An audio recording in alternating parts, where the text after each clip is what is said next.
জুলাই বিপ্লবের পরে পুলিশের যে একটা মনোবল সেটা শূন্যের কোঠায় ছিল। জনগণ থেকে আমাদের পুলিশ বিচ্ছিন্ন ছিল। এটা ছিল গুটি কয়েক লোকের ভুল সিদ্ধান্তের কারণে বা নেতৃত্বের কারণে। আমাদের পুলিশের আইনের সুরক্ষা দেওয়া, জনগণের মূল কাজ হচ্ছে আইনের সুরক্ষা দেওয়া জনগণকে, পুলিশের মূল কাজ। তো সেইটা থেকে আমরা কিছুটা বিচ্যুত হয়ে গেছিলাম।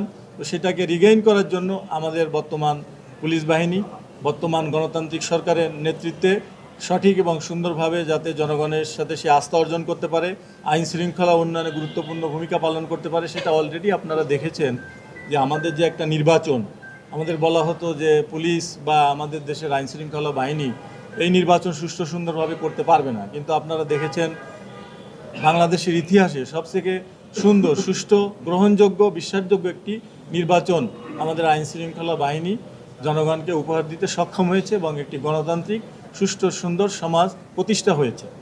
এখন আপনারা দেখেছেন এই বেকারত্বের কারণে হোক, যে কোনো আন্তর্জাতিক জানেন যে বিভিন্ন দেশে মাদকের ছড়াছড়ি, ড্রাগস, এই নার্কোমানি দিয়ে বিভিন্ন অপরাধজনক কার্যক্রম তৈরি হয় সমাজে, এটার একটা খারাপ দিক চলে আসে। তো সেটা বন্ধ করার জন্য মাদকের বিরুদ্ধে আমাদের জিরো টলারেন্স। কোনো ধরনের উগ্রতা, উগ্রবাদ, সন্ত্রাস এগুলা সমাজে যাতে না থাকে, একটি সুষ্ঠু সুন্দর বাংলাদেশ গঠনের জন্য আপনারা হচ্ছে সমাজের দর্পণ। আপনারাও জানেন লোকালিটিতে কারা মাদকের সাথে, ব্যবসায়ীদের সাথে যুক্ত এবং কারা মাদক সেবন করে। দেখেন পুরা ইয়াং জেনারেশন নষ্ট হয়ে যাচ্ছে মাদকের প্রভাবে।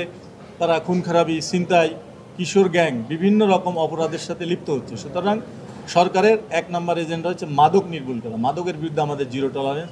আমরা মাদকের যারা ব্যবসায়ী আছে তাদেরও লিস্ট করতেছি এবং আইনের আওতায় তাদেরকে বিচার করা হবে।